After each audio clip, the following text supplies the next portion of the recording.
नमस्कार,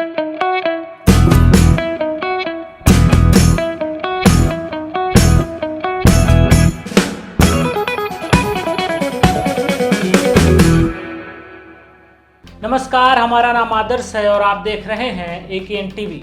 तो आज हमारे इस खास कार्यक्रम में दिन भर की प्रमुख खबरों को विस्तार से जानेंगे। 30 मई को प्रधानमंत्री नरेंद्र मोदी ने 4 राज्यों सिक्किम, पश्चिम बंगाल, बिहार और उत्तर प्रदेश की तूफानी यात्रा शुरू की। इस दौरान उन्होंने सिक्किम में 750 करोड़ रुपए की विकास परियोजनाओं का वर्चुअल उद्घाटन किया, क्योंकि खराब मौसम ने उनके गंगटोक दौरे को प्रभावित कर दिया था। सिक्किम के भारत में विलय की 50वीं वर्षगांठ पर पीएम ने सुनाउलो समृद्ध और समर्थ सिक्किम थीम को हाईलाइट किया। पश्चिम बंगाल के अलीपुरद्वार में उन्होंने एक जनसभा को संबोधित करते हुए ममता बनर्जी पर निशाना साधा और कहा कि बंगाल विकास की रफ्तार में पीछे नहीं रहेगा। बिहार के काराकाट में 48,520 करोड़ रुपए की परियोजनाओं का शिलान्यास हुआ, जिसमें सड़क और रेल कनेक्टिविटी पर जोर था। पीएम ने ऑपरेशन सिंदूर का जिक्र करते हुए पाकिस्तान को सख्त संदेश दिया। यह दौरा 31 मई को भोपाल में अहिल्याबाई होलकर की 300वीं जयंती पर लोक माता देवी अहिल्याबाई महिला सशक्तिकरण महासम्मेलन में उनकी मौजूदगी के साथ समाप्त हुआ। 31 मई को दिल्ली में बीजेपी सरकार ने अपने 100 दिन के कार्यकाल का रिपोर्ट कार्ड पेश किया, जिसकी अगुवाई रेखा गुप्ता ने की। इस दौरान सरकार ने शिक्षा, स्वास्थ्य और बुनियादी ढांचे में सुधार पर जोर दिया। हालांकि विपक्ष ने इसे जुमलेबाजी करार देते हुए कई वादों को अधूरा बताया। उधर जम्मू कश्मीर में गृह मंत्री अमित शाह ने आतंकी घटनाओं और अमरनाथ यात्रा की तैयारियों पर समीक्षक बैठक की। यह दौरा ऑपरेशन सिंदूर के बाद उनका पहला कश्मीर दौरा था, जिसने आतंकवाद के खिलाफ कठोर नीति को रेखांकित किया। सिएरा लियोन में बीजेपी सांसद बांसुरी स्वराज ने पाकिस्तान को आतंकवाद का प्रयोजक करार देते हुए कूटनीति अलगाव की वकालत की। पश्चिम बंगाल में ममता बनर्जी ने पीएम मोदी को खुली चुनौती दी, जिससे सियासी माहौल और गर्म हो गया है। ये घटनाएं दिखाती हैं कि 2025 का सियासी रंगमंच कितना रोमांचक है। 30 मई को जम्मू कश्मीर के शोपियां में सुरक्षा बलों को बड़ी कामयाबी मिली, जब लश्कर-ए-तैयबा के 2 हाइब्रिड आतंकियों ने सरेंडर कर दिया। ये आतंकी स्थानीय युवा थे जिन्हें भटकाया गया था, लेकिन सुरक्षा बलों की रणनीति ने उन्हें आत्मसमर्पण के लिए मजबूर किया। उधर बिहार पुलिस ने एक अनोखा कदम उठाया जब उन्होंने शराब तस्करी के मामले में एक घोड़े को हिरासत में लिया। पुलिस के मुताबिक 4 पेटी शराब नदी पार कराने के लिए घोड़े का इस्तेमाल हो रहा था। यह घटना सोशल मीडिया पर चर्चा का विषय बनी हुई है। 31 मई को उन्नाव जिला जेल में आजीवन कारावास की सजा काट रहे कुख्यात अपराधी कुलंदर और वक्षराज की सजा को बरकरार रखा गया है। कुलंदर, जिसे खोपड़ी जमा करने वाला कहा जाता है, अपने शिकार का सिर काटकर सूप बनाने के लिए कुख्यात है। इस फैसले ने पीड़ितों के परिवार को राहत दी है। दूसरी ओर छत्तीसगढ़ और झारखंड में नक्सलियों के खिलाफ ऑपरेशन में कई बड़े नक्सली ढेर किए गए हैं, जिसमें लाल आतंक को करारा झटका लगा। ये घटनाएं दिखाती हैं कि कानून का शिकंजा अपराधियों पर कसता जा रहा है। 30 मई को भारतीय शेयर बाजार में उतार चढ़ाव देखा गया, क्योंकि विदेशी निवेशकों ने अचानक बिकवाली शुरू कर दी।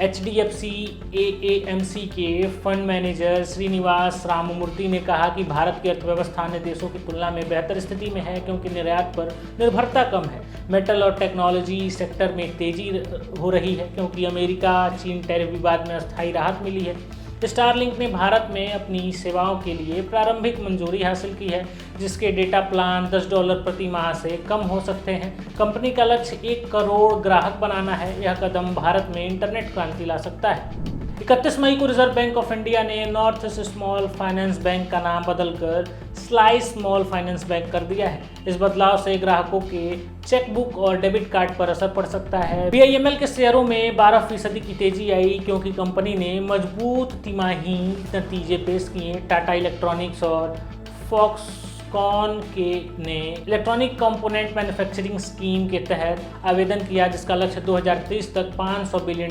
का इलेक्ट्रॉनिक उत्पादन करना है। ये कदम मेक इन इंडिया को नई ऊंचाइयों पर ले जा रही है।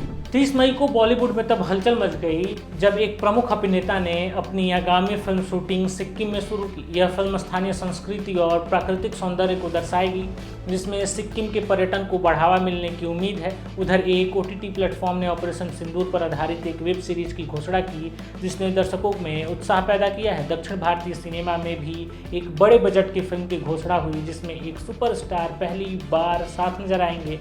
ये खबरें मनोरंजन जगत में नई चमक ला रही हैं। 31 मई को एक मशहूर सिंगर ने अपने एक म्यूजिक वीडियो की रिलीज डेट अनाउंस की, जो पर्यावरण संरक्षण पर आधारित है। यह गाना सोशल मीडिया पर पहले से ही ट्रेंड कर रहा है। साथ ही एक रियलिटी शो के ग्रैंड फिनाले ने टीआरपी चार्ट में धमाल मचाया, जिसमें एक छोटे शहर की प्रतिभा ने सबको चौंकाया। बॉलीवुड में एक नई बायोपिक की शूटिंग शुरू हुई है, जो एक स्वतंत्रता सेनानी की जिंदगी पर आधारित है। ये प्रोजेक्ट्स दिखाते हैं कि भारतीय मनोरंजन जगत कितना विविध और रचनात्मक है। 31 मई को यूएई एथलेटिक्स ग्रैंड प्रीमियर में भारत के मोहम्मद अफसल ने 800 मीटर दौड़ में 7 साल पुराना राष्ट्रीय रिकॉर्ड तोड़ा। उनकी इस उपलब्धि ने भारतीय एथलेटिक्स को गौरवान्वित किया। साथ ही खेलो इंडिया बीच गेम्स का पहला संस्करण दीव में 19 से 25 मई को सफलतापूर्वक संपन्न हुआ, जिसमें 6 खेलों में युवा प्रतिभाओं ने जलवा बिखेरा। ये आयोजन भारत के खेल पारिस्थितिकी तंत्र को और मजबूत कर रहे हैं। 30 मई को केंद्रीय स्वास्थ्य मंत्री प्रताप राव जाधव ने बढ़ते कोविड मामलों पर चिंता जताई। सिंगापुर और हांगकांग में नए वेरिएंट JN.1 के प्रसार के बाद भारत में स्वास्थ्य विभाग सतर्क हो गया है। हालांकि स्थिति नियंत्रण में बताई जा रही है, लेकिन सर्वोच्च न्यायालय ने 42 सरकारी मेडिकल कॉलेजों की खबर हालात पर सवाल उठाए हैं और सुधार के लिए कदम उठाने को कहा है। विश्व परिवार चिकित्सक दिवस पर डॉक्टरों की भूमिका को सराहा भी गया है। 31 मई को भारत में कोविड की स्थिति पर स्वास्थ्य मंत्रालय ने दावा किया कि नए वेरिएंट का खतरा सीमित है, लेकिन सावधानी बरतने की सलाह दी है। इस बीच मधुमेह जागरूकता अभियान ने जोर पकड़ा, जिसमें लोगों को स्वस्थ जीवन शैली अपनाने की सलाह दी गई। आयुष मंत्रालय ने योग और आयुर्वेद को बढ़ावा देने के लिए नई पहल शुरू की है, जिसे जनता ने सराहा। ये कदम भारत के स्वस्थ ढांचे को और मजबूत कर रहा है। 30 मई को शिक्षा मंत्रालय ने सरकारी स्कूलों में नामांकन में गिरावट पर चिंता जताई। उत्तर प्रदेश, बिहार, राजस्थान और पश्चिम बंगाल में लाखों छात्रों की संख्या कम हुई, जिसके पीछे डेटा शुद्धिकरण और कोविड का प्रभाव बताया गया। दिल्ली में भारतीय भाषा समर कैंप शुरू हुआ, जिसमें 11 भाषाओं में प्राइमर लॉन्च किया गया। यह कैंप भाषाई विविधता को बढ़ावा देगा। बीते दिन 31 मई को राजस्थान बोर्ड ने 5वीं कक्षा का रिजल्ट घोषित किया, जिसे राजस्थान के ऑफिशियल वेबसाइट पर जाकर चेक किया जा सकता है।